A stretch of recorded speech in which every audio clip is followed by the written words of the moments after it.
বাংলাদেশের মানুষকে চেনেন নয়, তারা নতুন করে যখন থাকবে কাফনকে নাক টাকা পাওয়া যাবে না, কবর দেওয়ার মাটি পাওয়া যাবে না, সেই দিন আসতেছে, সেই দিনের প্রস্তুতি নেন।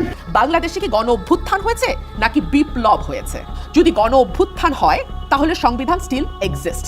যত দ্রুত নির্বাচন দেবেন ততই জাতির জন্য মঙ্গল, কারণ যতই নির্বাচন দেরি হবে ততই বেশি সমস্যাগুলো আরো বাড়বে।